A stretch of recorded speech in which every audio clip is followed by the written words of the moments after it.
alternative experience. The alternative experience. The alternative experience.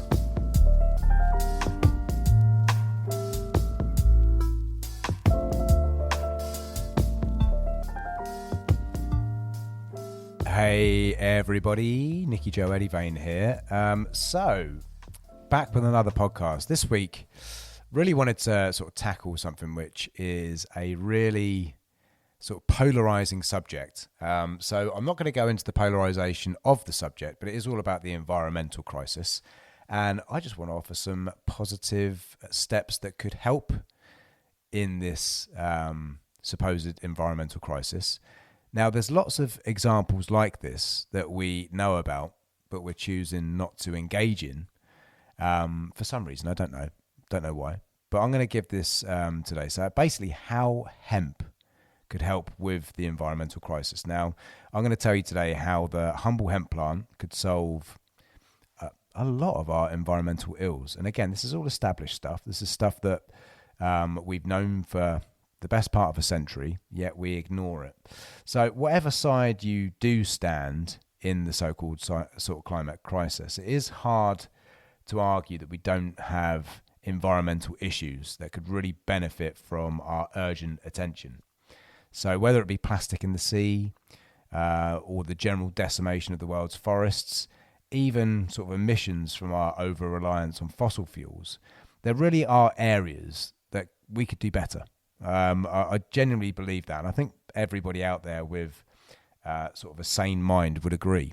And that would be both for the planet and also for the lives of our future generations. Now, fossil fuels, whether they are contributing to the CO2 levels or not, whichever place you sit, it's not good for our chests, not good for people with asthma, it's not good if we can find alternatives. Now, don't get me wrong, I sit in the camp that believes that our planet has cycles, and while we may certainly be contributing in some way to these crises, if we push our luck, I believe that the planet will just let us know by wiping us out and starting again. I don't think the Earth is at any risk long term. I think our species is. Yeah, so my point being is the Earth is going to be here long after us, and I believe that we flatter ourselves to think that we could have an effect on the planet past our own demise, and obviously the immediate effect on other wildlife, which, again, is probably something I think about more so than us. That doesn't mean that we shouldn't strive to work as closely with our environment as we possibly can. So today's podcast, I'm going to focus on just a handful of the ways in which hemp and cannabis can help. And even for those of you that truly believe we are facing an existential sort of climate emergency, this is going to offer some potential ways of alleviating those problems. So hemp is useful in so many ways. It's not just about CBD oil, smoking and getting high. It's extremely environmentally friendly, it's sustainable, and it requires minimal fertilizers, no pesticides to produce, and it is naturally pest resistant. So in fact, when it's used in rotation, it can leave a weed-free field for the next crop to grow. So we should also be using it in sort of monocrop agriculture in between sort of cycles to keep that sort of soil enriched. So if we were to utilize hemp in order to return to the highly sustainable practice of rotational agriculture, not only could we save the quality of our topsoil, which as many people know is in dire condition, we would also see greatly improved yields and of course huge reductions in the chemicals currently used and currently needed to achieve this. A few examples of this is hemp grown in rotation with wheat in the UK. What they found is it resulted in a 20% increase in the wheat yield without any increase in chemical or energy inputs. So that alone should be something that's investigated further. Now, in Ontario, in America, hemp that was grown in rotation with soybeans, something that I hate, but again, we're still going to do it, reduced cyst nematode infestation by 50 to 75%. And that actually reduced the need for chemical pesticides considerably, almost completely sort of unnecessary. One of the limiting factors in sort of sustainable agriculture is actually the lack of profitable rotation crops. So I'll give you an example. Farmers in the US, they currently produce wheat and corn at a financial loss. But hemp can actually be highly profitable. And this has been demonstrated in research studies carried out in Wisconsin and in Kentucky. And that suggested that per acre profits from hemp were comfortably exceeding most other established crops. So this would also make it more sustainable for the farmers that obviously we put our food sources and our lives in their hands. So it really should sort of be something we consider there. So hemp benefits from an extensive root system, and it's known to act like a sponge. Effectively, what it does is it clears contaminants from all of the surrounding soil, and it improves its overall health. Now, the falling leaves of hemp in the field, the stalks, are generally what I saw, also leaves better soil tilth, which is the health of it. So while hemp is pest resistant and it doesn't need pesticides to grow, it does require fertilization. It consumes a lot of nitrogen. And at the moment, we're being told that nitrogen is one of the problems, which is very strange, again, for another podcast. But because it's so fast growing, it has an extensive root system, it might be useful in removing that excess nitrogen fertilizer from fields from the previous crops. And therefore, that's going to reduce agricultural runoff problems, which we know affect local water supplies, and that's one of the problems that we're seeing, or one of the claimed problems we're seeing with farming. Now, on fields where nitrogen is actually the limiting factor to crop growth, hemp only requires around about 50% of the nitrogen fertilizer as, say, corn. So if we were going to use the USA as an example, 50% of all pesticides are used in association with cotton, and actually hemp can substitute many of the uses for cotton. So there's another benefit. These sort of benefits of hemp compound. So it's not just one benefit here. There's sort of multiple benefits which will all sort of contribute together. So that's just one example of how the benefits of hemp are not only direct, but also compound as they begin to affect those downstream problems through its knock-on beneficial effects. Now, it's not just cannabis enthusiasts that think that hemp could be the answer to our ills. There are actually many environmentalists, the ones that don't really get much talk time, that also agree that it might prove a very capable ally in this fight against climate change. Now, that brings me to the inspiration for this actual article, and that is hemp toilet paper. Now, please stay with me. When you consider that the average person uses around 50 pounds of toilet paper a year, that's around 20,000 sheets or 100 large rolls per person, it's quite clear that toilet roll makes up a very large proportion of our overall paper usage. And using hemp instead of trees for this will have an enormous impact. Why is that? Well, believe it or not, hemp toilet paper is actually far cheaper to manufacture than regular toilet paper. And the reason for this is because it uses far less energy and far less chemicals in the process. This will obviously benefit the shareholders, so I don't understand why there's resistance there. But when it comes to the environment, this is the reason why it's going to be beneficial. So toilet paper, people don't know this, only requires the cellulose part of the plant to make. Now, trees are around about 30% cellulose. And as such, they require very, very heavy sort of chemical processing in order to try and extract that cellulose. And that means that by default, they're going to produce a much higher level of chemical waste, and that also needs to be disposed of. Now, currently, to put this into context, a quarter of the solid waste that you're going to find in a landfill is actually pulp from the toilet paper production and paper mills in general. And that also leads to 20% of all toxic air waste. So that alone seems like a robust enough argument for alternative approaches to be considered, but it doesn't stop there. Hemp, on the other hand, is 85% cellulose. So naturally, the process required to extract this element is far less intensive, and obviously the associated waste is also greatly reduced. And actually, unlike the waste produced from trees, due to its fibrous nature, much of the waste from hemp can also be used for other products, such as biodegradable plastics, and that will potentially create a zero waste product and also reducing the need for traditional petrochemical plastics at the same time. Again, compound. Just another example of the direct and indirect benefits that hemp can potentially offer. Now, another potential knock-on benefit, traditional toilet paper production is contributing enormously to mass deforestation. Currently, around about 35% of all trees being cut down are used in the production of toilet paper. Now, obviously, the negative impact of this is so far-reaching, not just on the climate, but on wildlife numbers too. And while that average tree can take around 7 years to mature from sort of harvest and processing, hemp replicates a lot faster. Basically takes about 75 to 90 days, which is 10 to 12 weeks, to mature from seed to harvest. It doesn't stop there. 1 acre of hemp is going to breathe in the same level of carbon dioxide as 4 acres of traditional trees.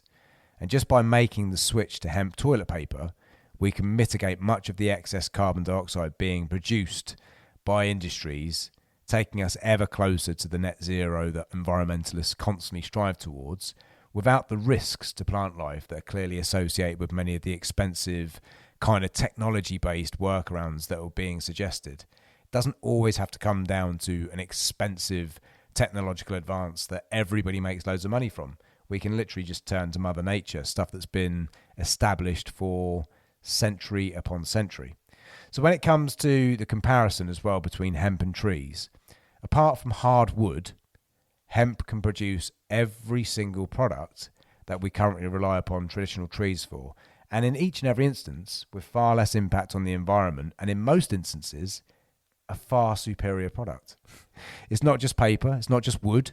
Hemp's also highly efficient in the production of many more sort of products, such as, if you look at our history, we can see many examples of this. About 10,000 years ago, in the region that we sort of refer to as Taiwan, modern day agriculture was actually established with, you guessed it, hemp. It was the first agricultural crop, and it's credited for establishing the very sustainable civil society that we enjoy today. It was used for textiles such as clothing, rope, building materials, and of course the hemp seeds were used nutritionally due to their sort of very, very full profile of essential fatty acids that are required for us to reach optimal nutritional health. In fact, there are people out there that feel that hemp seeds could actually cure or end world starvation overnight if we actually start to focus on them. They're so high in nutritional value. Now, today we've discovered many more uses, such as the aforementioned biodegradable plastics, but it can also produce military-grade plastics. So unlike the alternatives such as fiberglass, they're fully renewable too. So hemp building bricks, I don't know if people are aware, there's a couple of memes that are going around at the moment where there's a hemp brick and a burner right up against it, and this burner cannot burn the hemp brick. Hemp building bricks are cheap, they're fully fire resistant, they're naturally insulated and highly versatile. So I'll give you an example. They're going to keep a home warm in the winter, they're going to keep it cool in the summer, and with the correct infrastructure, the cost of production could be produced for an incredibly low price, again, due to that 12-week growth cycle. The added benefit is they are natural. They're a natural product, and their impact on the environment around them is going to be far less than that of concrete or metal and many of the fake materials that we currently use in the building process. I'll give you an example of that for people that don't understand. A serious pollution problem is off-gassing of something called formaldehyde and other noxious compounds which are used in things, what we call binders. So if you think about sort of panel construction products, they use these binders which are highly, highly sort of noxious. Hemp fiber is compatible with what we call new soy-based sort of binders. So I hate the soybean, but if we're going to use it in building, I'm happy with it because it doesn't produce any negative off-gassing at all. And that's going to completely eliminate any toxic byproducts of the building trade. Now, that brings me to the last area I want to sort of cover with regards to the benefits and the possible area of most interest for the majority of environmentalists, and that is the effects on our over-reliance on fossil fuels, or more broadly, kind of our focus on hydrocarbon economies. In English, this means all products that are made from ancient and non-renewable plant and animal materials, such as fossil fuels and petrochemicals. What's unknown to most people, anything that can be made from these hydrocarbons can also be made from carbohydrates, such as annual plants, and that includes fuel. Now, from a pollution standpoint, as we all know, hydrocarbons such as oil, plastic, petroleum, they're inherently dirty. Again, whether you believe in the carbon dioxide problem, they definitely affect our chests. They definitely have created respiratory issues. And whereas carbohydrates are inherently clean, and we can get much of the industrial feedstock from the farm rather than the oil well or the mine. So we can actually grow our fuel domestically rather than sort of periodically go to war overseas for it. Again, another sort of subject, a little bit sort of controversial, but we can't argue that pretty much every war that's happened in my lifetime has been over oil, not over the things we've been told. Now, the added benefit of these carbohydrate-based sources, most are actually void of the associated emissions. Hemp, it really doesn't produce the emissions as do these hydrocarbons. And those which do produce emissions capture them in the following year's growth. So anything that goes into the atmosphere actually gets taken out the atmosphere when you're growing the next yield. So put simply, the long-term build-up of carbon in the atmosphere from the burning of fuels stops immediately if we switch to annual plants such as hemp.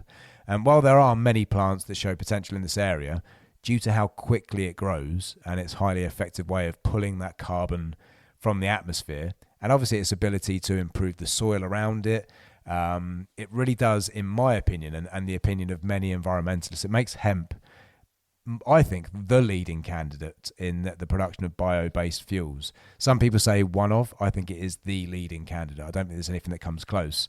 So while I do hope that all of what I've just gone through more than makes the case for hemp as sort of like the main source in the fight against any potential climate crisis, there are many, many more benefits that we could discuss. However, if I were a defence lawyer in a court of law, this is exactly where I'd rest my case. I don't think we need any more argument. I think the level of evidence I've just put forward automatically kind of makes it a no-brainer in my eyes, yet it's not even being considered.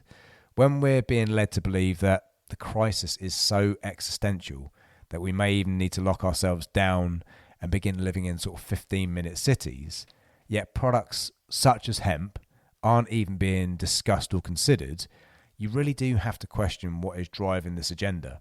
The health of our planet or the pockets of those set to gain from the kind of bottomless budgets that are being spent in the name of climate change. Either way, crisis or no crisis, what argument could there be to rebut any of the above? What are your thoughts? I'm very, very interested to hear what you have to say on that. So, yeah, hope you enjoyed that, guys. I'll leave it there. If anybody wants to hear any of the other benefits, obviously there are also benefits to us as humans. Not many people out there seem to give too much of a damn about humans, so I've left that bit off deliberately. But yeah, like, share, comment. Let's get the conversation going. Really appreciate you showing up today, guys. Until the next show, speak to you soon. Peace out.